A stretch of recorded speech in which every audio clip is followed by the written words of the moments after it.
Quando nós pegamos a vida de Santo Atanásio, né, e vemos as suas obras, sobre o que ele escreveu, meditou e refletiu, e tudo que ele vivenciou, tudo que ele passou, é interessante como eu dizia antes, há uma coisa aqui nesse contexto, há uma temática nesse contexto, que é a problemática justamente da divindade de Cristo.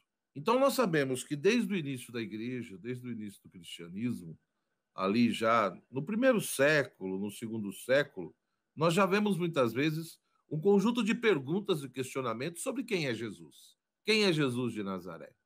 E vinham, né, respostas distintas. Para alguns, Jesus era apenas um grande homem, né, um grande sábio, um grande profeta. Né? Para outros, Jesus era mais que isso, ele era Deus, né? Ele era uma realidade divina, né, que tinha se manifestado no nosso meio.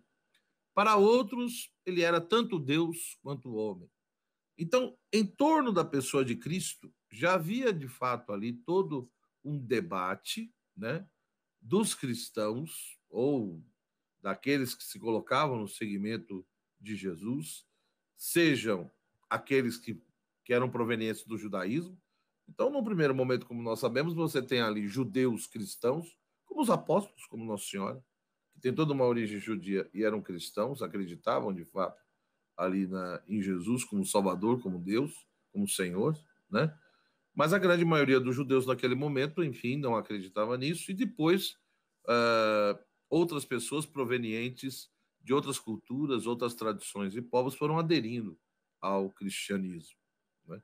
Mas no primeiro momento tem toda essa discussão da comunidade cristã com a tradição judaica sobre quem é, de fato, Jesus de Nazaré. Né? Quem é Jesus, onde vocês se fundamentam para dizer se Jesus Cristo é isso ou é aquilo. Se é só homem, se é só Deus, ou se é Deus e homem, qual é essa novidade, né, da mensagem cristã? Atanásio, de fato, ele participa do concílio de Nicéia, do primeiro concílio, é secretário do seu bispo, e lá ele vê a tese, as ideias dos arianos, o que eles diziam, né, o ponto de referência, né? Mas a grande questão aqui é que ele vai vendo também as dificuldades, muitas vezes, de se convencer, de se explicitar, por que de fato Jesus não é simplesmente um grande homem. Né? Então, por um lado, ele vai vendo os questionamentos e problemáticas colocadas pelos arianos, e, ao mesmo tempo, os argumentos, né, as soluções, os encaminhamentos do concílio de Nicéia, e ele que vai ser um grande defensor de Nicéia. Mas antes de entrarmos nisso, seria importante fazermos a seguinte pergunta. Ora, você tem ali então a igreja primitiva, né, no final do século III, início do século IV, principalmente.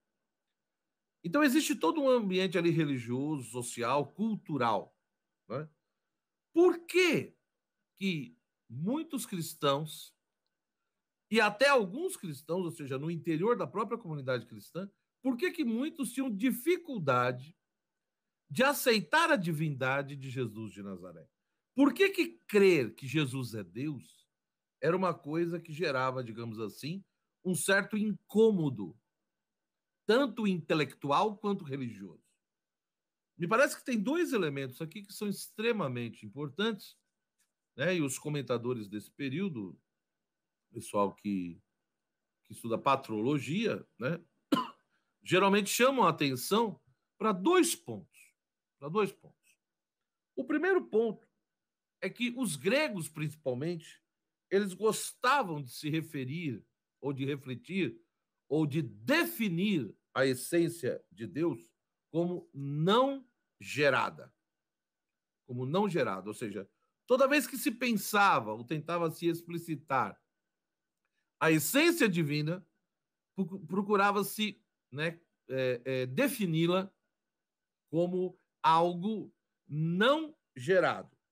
Ora, se a essência de Deus, ou seja, sua substância, sua natureza, se a natureza divina é algo não gerado, como proclamar que o verbo, né?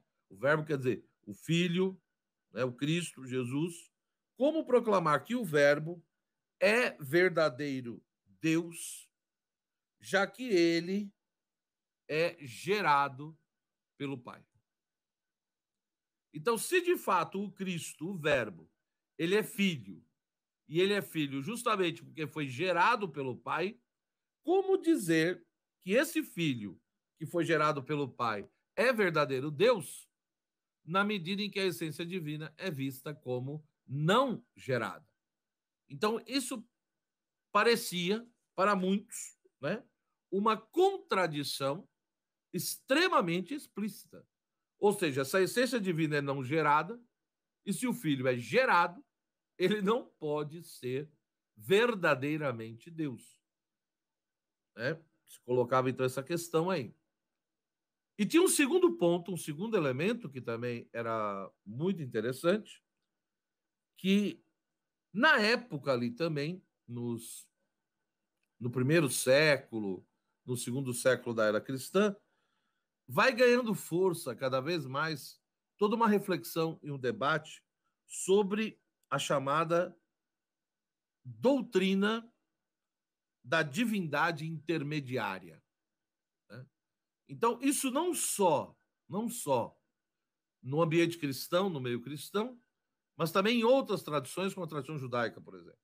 Então, é a ideia de que eu tenho o mundo criado, eu tenho as criaturas em geral, que estão aqui, e eu tenho acima, né, o Pai eterno, o proto-Pai, o primeiro Pai, que é absoluto, né, que não é gerado.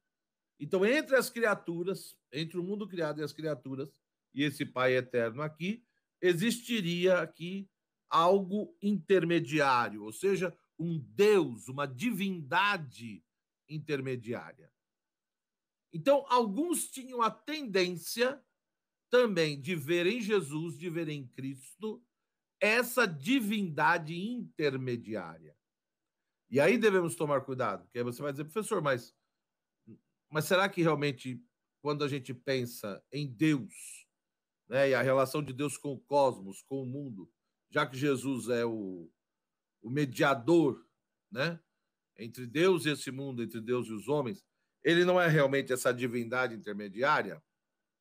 Não pelo seguinte, porque, de acordo com essa doutrina da divindade intermediária, essa divindade intermediária, ela é inferior.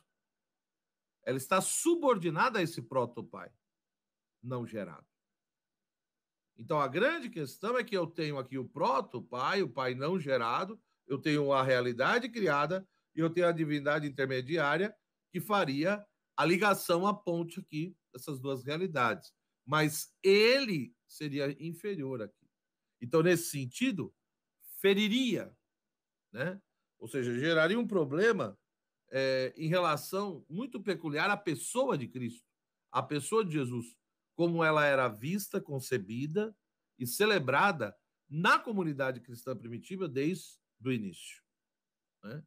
Então, o grande problema aqui, ou seja, por um lado, é como conciliar, como dizer, né, que Jesus é Deus e homem ao mesmo tempo, ou seja, um problema que está relacionado à pessoa dele, né?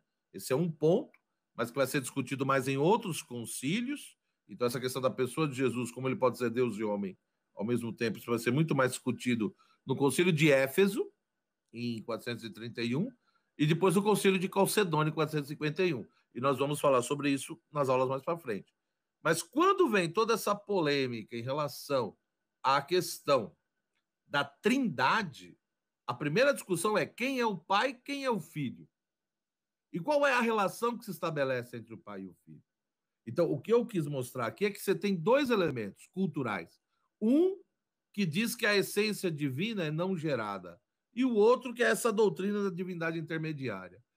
Tanto essa tendência de definir, né, que os gregos tinham, essa tendência de definir a essência de Deus como não gerada, e essa doutrina da divindade intermediária, tanto uma quanto outra, parece que criavam certos obstáculos e dificuldades para se aceitar, para se reconhecer a divindade de Cristo, né? Ou a igualdade da divindade de Cristo perante o Pai.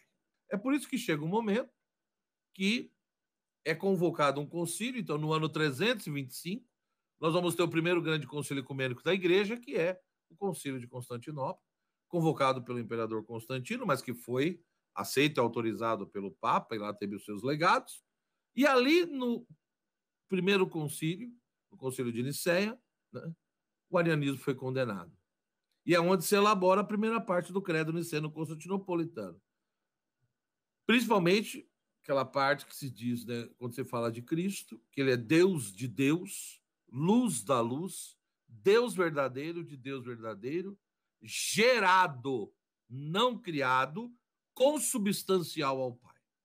Você tem aí algumas expressões, ou seja, o Concílio de Nicéia, além de condenar o arianismo, vem e coloca um ponto final na discussão e define, ou seja, em qualquer lugar, em qualquer cultura, em qualquer época, de acordo com a fé católica, Cristo deve ser visto como Deus.